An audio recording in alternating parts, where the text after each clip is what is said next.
সাল্লাল্লাহু আলাইহি ওয়াসাল্লামে যখন উনার মেয়ে ফাতিমা রাদিয়াল্লাহু তাআলা আনহাকে বিবাহ দেওয়ার জন্য মনে মনে মনস্থ হলেন, তখন সাহাবায়ে কেরামের পক্ষ থেকে অনেক প্রস্তাব রাসূল সাল্লাল্লাহু আলাইহি ওয়াসাল্লামের কাছে আসলো। রাসূল সাল্লাল্লাহু আলাইহি ওয়াসাল্লামের কাছে প্রস্তাব আসলো, হে আল্লাহর রাসূল সাল্লাল্লাহু আলাইহি ওয়াসাল্লাম, আপনার মেয়ে ফাতিমা রাদিয়াল্লাহু তাআলা আনহাকে আমি বিবাহ করব। এই সাহাবী বলেন আমি বিবাহ করব, এই সাহাবী বলেন আমি বিবাহ করব। এরকম ভাবে একে একে একে একে অনেক সাহাবীরা প্রস্তাব দিল। আল্লাহর রাসূল সাল্লাল্লাহু আলাইহি ওয়াসাল্লাম সেই প্রস্তাব গ্রহণ করলেন না।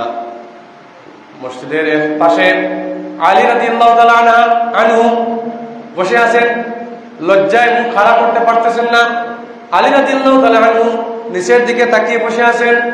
তখন সাহাবায়ে কেরামরা আলী রাদিয়াল্লাহু তাআলা আনহুকে বললেন, ও আলী রাদিয়াল্লাহু তাআলা আনহু, আমরা সবাই রাসূলের মেয়ে ফাতিমা রাদিয়াল্লাহু তাআলা আনহার জন্য বিবাহ প্রস্তাব দিলাম, আল্লাহ রাসূল সাল্লাল্লাহু আলাইহি ওয়াসাল্লাম রাজি হলেন না।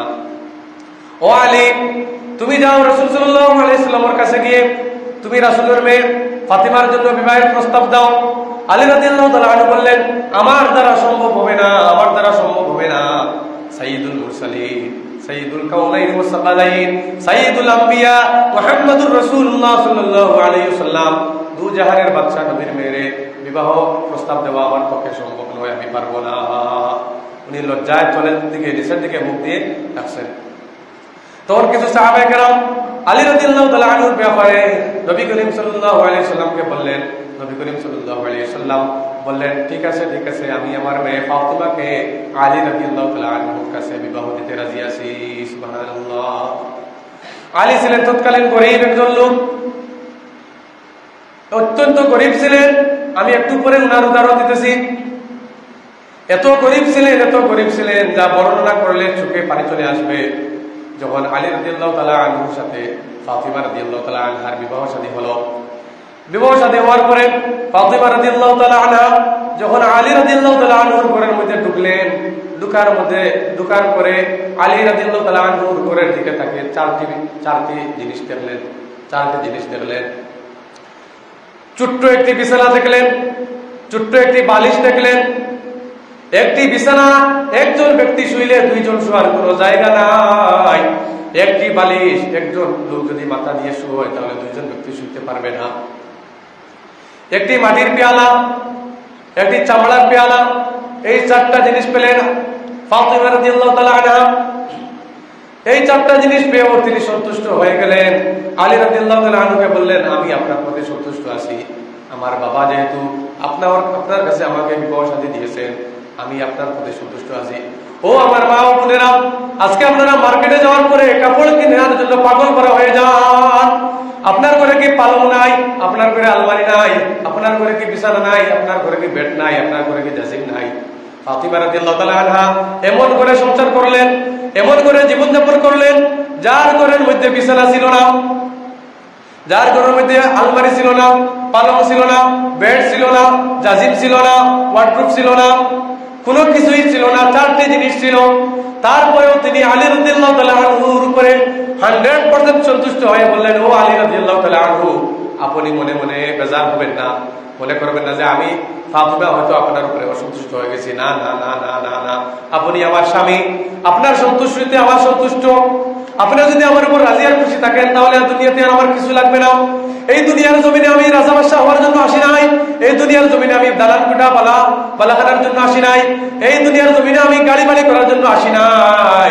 এই দুনিয়ার জমিনে আল্লাহ তাআলা আমাদেরকে প্রেরণ করেছেন আল্লাহ তাআলার ইবাদত বندگی করে, আল্লাহ তাআলার রেজামন্দি হাসিল করে, আল্লাহ তাআলার সন্তুষ্টি অর্জন করে যাতে আমরা পরকালে নাজাত পেতে পারি। ও আমার মা ও বোনেরা, আপনাদের জন্য বলছি, আপনারা শুনুন।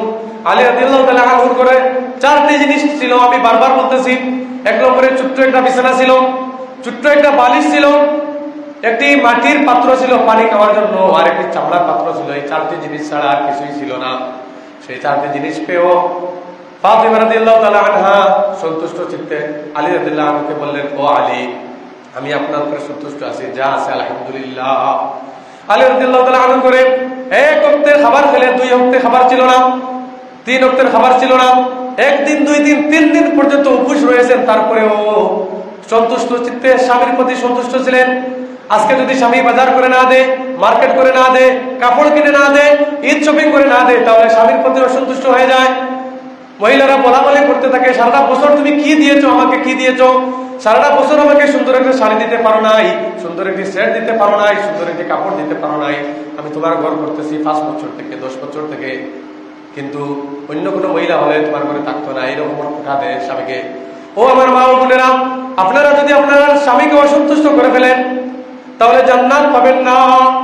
স্বামীর সন্তুষ্টিতে আল্লাহ তাআলা সন্তুষ্টি।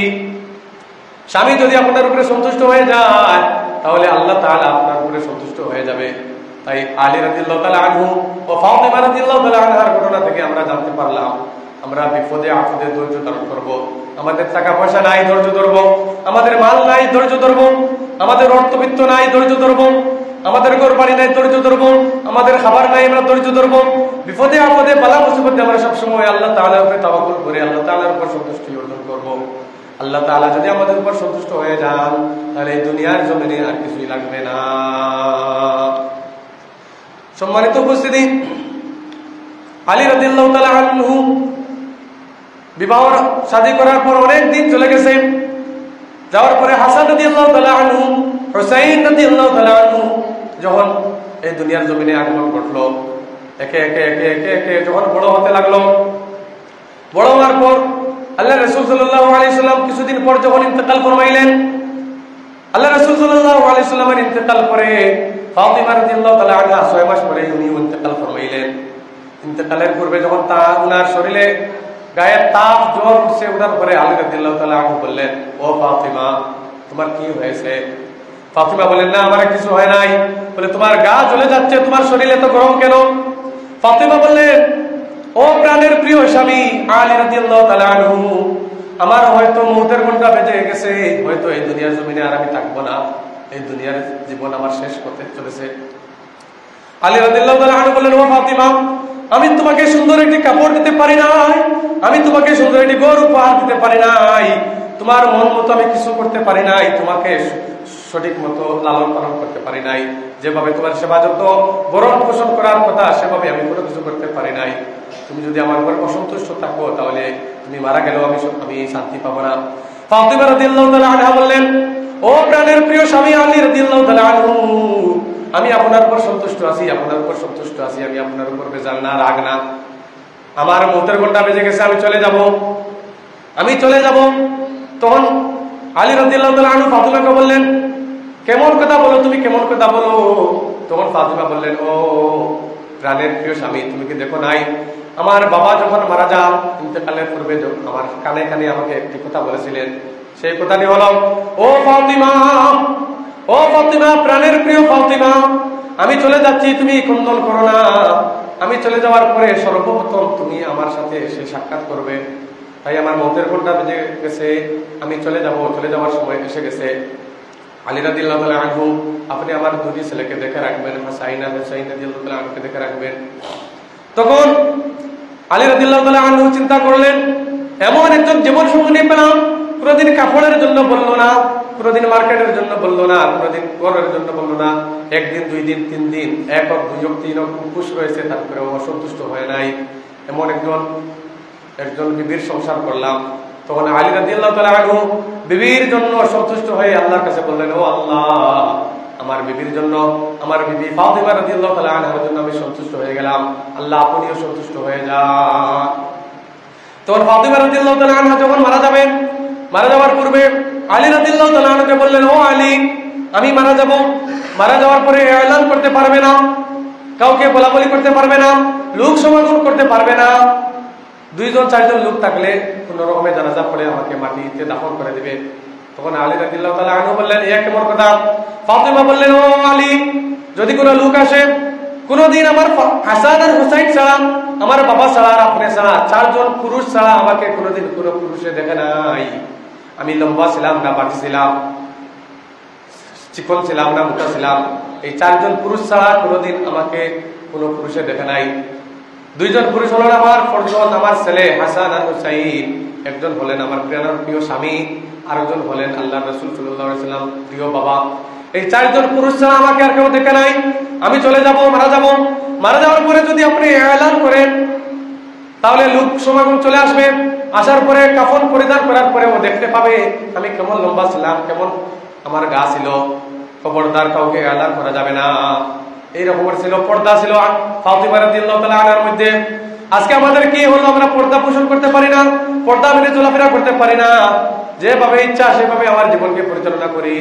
আল্লাহ তাআলা যে আমাদেরকে দুনিয়াতে প্রেরণ করলেন ইবাদত বندگی করার জন্য, আল্লাহ তাআলার ইবাদত বندگی করার জন্য এই দুনিয়াতে প্রেরণ করলেন, কিন্তু দুনিয়াতে আসার পরে আল্লাহ তাআলাকে আমরা ভুলে গেলাম। দুনিয়াতে আসার পূর্বে আল্লাহ তাআলা বলেন আলাস্তু বিরাব্বিকুম, আমি কি তোমাদের রব? তখন আমরা সবাই বলেছিলাম কালু বালা, হ্যাঁ আপনি আমাদের রব। কিন্তু দুনিয়াতে আসার পরে আল্লাহকে আমরা রব হিসেবে আর স্বীকৃতি দিতে রাজি না। আমরা টাকার পিছনে পাগল, ঘরের পিছনে পাগল, গাড়ি বাড়ির পিছনে পাগল, দালান কোটা অট্টালিকার পিছনে পাগল, পাগল করা হয়ে আল্লাহ তাআলার প্রতি আমরা অসন্তুষ্ট হয়ে গেছি। যদি আল্লাহ তাআলার প্রতি যদি আল্লাহ তাআলাকে যদি আমরা রাজি আর খুশি করতে চাই, তাহলে আমরা আজকে থেকে তাওবা করব, তাওবায়ে নাসুহা। আল্লাহ তাআলা আমাদেরকে তাওবার পদ্ধতি শিখিয়ে দিয়েছেন, ইয়া আইয়ুহাল্লাযীনা আমানু তুবু ইলাল্লাহি তাওবাতান নাসুহা। মহান আল্লাহ তাআলা বলেন, কোন বান্দা বা বান্দী যদি তাওবায়ে নাসুহা করে যদি আমার দিকে ফিরে আসে, তাহলে আমি আল্লাহ তাআলা তাদের সবাইকে মাফ করে দেব। সুবহানাল্লাহ। আজকে আমাদের গুনার অভাব নাই, কত নামাজের গুনাহ, কত